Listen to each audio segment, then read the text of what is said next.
يا أيها الذين آمنوا اصبروا وصابروا ورابطوا আল্লাহ রাব্বুল আলামিন কুরআনুল কারীমের মধ্যে বলছেন ইয়া আইয়ুহাল্লাযীনা আমানু ইসবিরু ওয়া সাবিরু ওয়া রাবিতু হে ঈমানদারগণ তোমরা ধৈর্য ধারণ করো এবং ধৈর্য ধারণে তোমরা প্রতিযোগিতা করো। আল্লাহ রাব্বুল আলামিন সমস্ত মুসলমান নর ও নারীকে আল্লাহ রাব্বুল আলামিন ধৈর্য ধারণ করতে বলেছেন। অপর আয়াতের মধ্যে আল্লাহ রাব্বুল আলামিন বলছেন وَلَنَبْلُوَنَّكُمْ بِشَيْءٍ مِّنَ الْخَوْفِ وَالْجُوعِ وَنَقْصٍ مِّنَ الْأَمْوَالِ وَالْأَنفُسِ وَالثَّمَرَاتِ وَبَشِّرِ الصَّابِرِينَ আল্লাহ রাব্বুল আলামিন তোমাদেরকে ধৈর্য ধারণ করবেন। আল্লাহ রাব্বুল আলামিন হয়তো তোমার ফসল নষ্ট করে তোমাকে দেখবে তোমার ধৈর্য আছে কিনা। আল্লাহ রাব্বুল আলামিন তোমার সন্তান নিয়ে যাবে, আল্লাহ রাব্বুল আলামিন তোমার পিতাকে নিয়ে যাবে, তোমার মাতাকে নিয়ে যাবে।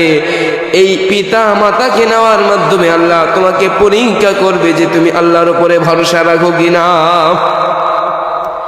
এরপরে আল্লাহ রাব্বুল আলামিন বলছেন যারা ধৈর্য ধারণ করতে পারবেন, যারা ধৈর্য ধারণ করতে পারবেন আল্লাহ রাব্বুল আলামিন তাদের জন্য সুসংবাদ দিয়েছেন। আল্লাহ রাব্বুল আলামিন তাদের জন্য সুসংবাদ দিয়েছেন যারা ধৈর্য ধারণ করতে পারবে। আর যারা ধৈর্য ধারণ করতে পারবে না আল্লাহ রাব্বুল আলামিন তাদের ব্যাপারে সুসংবাদ দেন নাই। আল্লাহ বিশ্বনবী হাদিসের মধ্যেও বলেন আত-তুহুরু শাত্রুল ঈমান, পবিত্রতা ঈমানের অঙ্গ। এরপরে আল্লাহ নবী বিশ্ব নবী বলেন আলহামদুলিল্লাহি তামলাল মিজান, আলহামদুলিল্লাহ মিজানের পাল্লাকে ভারী করে। ওয়া সুবহানাল্লাহি ওয়ালহামদুলিল্লাহি তামলাআনি ওয়া তামলাউ মা বাইনাস সামাওয়াতি ওয়াল আরদ। আর হচ্ছে গিয়ে সুবহানাল্লাহি ওয়ালহামদুলিল্লাহ এই দুইটা শব্দ আসমান এবং জমিনের মধ্যবর্তী যে খালি জায়গাটা আছে আল্লাহ রাব্বুল আলামিন সেই খালি জায়গাটাকে সব দ্বারা পরিণত করে দেয়। আল্লাহ নবী বিশ্ব নবী এরপরে বলেন ওয়াসসালাতু নূর, কিয়ামতের ময়দানে নামাজ নূর হিসাবে দাঁড়াবেন। এরপরে আল্লাহ নবী সাল্লাল্লাহু আলাইহি ওয়াসাল্লাম বললেন ওয়াস-সাদাকাতু বুরহানুন, ওয়াস-সাদাকাতু বুরহানুন, কিয়ামতের ময়দানে সদকা আপনার হিসাব নিয়ে দাঁড়াবেন। এরপরে আল্লাহ নবী বললেন ওয়াস-সাবরু দিয়াউন,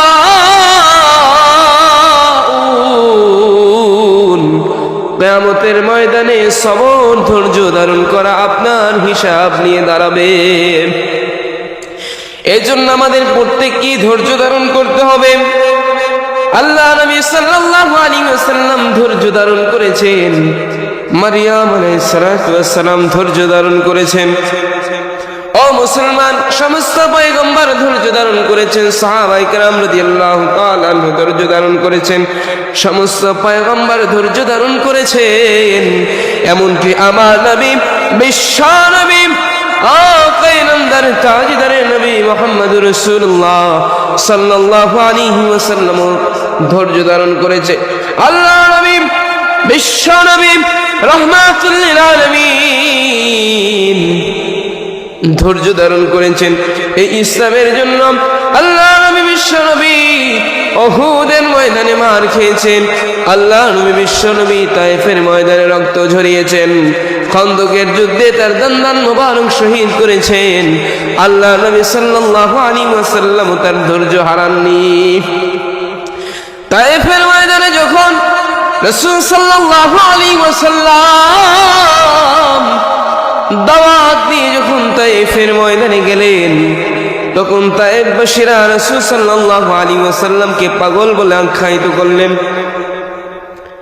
এর পরবর্তীতে রাসূল সাল্লাল্লাহু আলাইহি ওয়াসাল্লাম আবার যখন তায়েফের ময়দানে দাওয়াত নিয়ে গেলেন রাসূল সাল্লাল্লাহু আলাইহি ওয়াসাল্লামকে তায়েফবাসীরা পাথর নিক্ষেপ করতে করতে তার শরীরকে রক্তে রঞ্জিত করে ফেলেছেন। ও মুসলমান, যায়েদ ইবনে হারিস রাদিয়াল্লাহু তাআলা আনহু রাসূলের সাথে ছিলেন। যায়েদ ইবনে হারিস রাদিয়াল্লাহু তাআলা আনহুকে রাসূল বলতেছে, হারিস রে, আমার শরীরের একটা ফোঁটা রক্ত যেন জমিনে না পড়ে। এ হারিস, শুনো রে, যদি আমার শরীরের একটা ফোঁটা রক্ত জমিনের মধ্যে পড়ে যায়, তাহলে জমিন বরদাস্ত করতে পারবে না যে নবী মুহাম্মদ রাসূলুল্লাহ সাল্লাল্লাহু আলাইহি ওয়াসাল্লাম কোরআনের জন্য মার খেতেছেন, ইসলামের জন্য মার খেতেছেন। ও মুসলমান,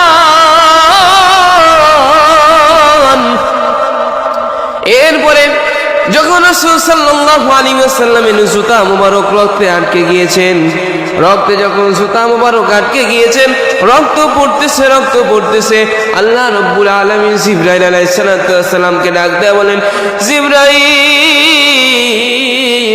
আমার নবী সাল্লাল্লাহু আলাইহি ওয়াসাল্লামের রক্ত আমনে জুতা মুবারক রক্তে আটকে গিয়েছে, কিন্তু এক ফোঁটা রক্ত জমিনে পড়ার বাকি আছে, আটকে রয়েছে।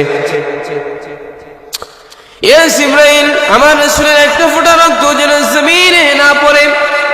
তখন আল্লাহ নবী, বিশ্ব নবী রাহমাতুল লিল আলামিন যখন তায়েফের ময়দানে রক্তাক্ত হয়ে গেলেন, জিবরাইল আলাইহিস সালাম আসলেন।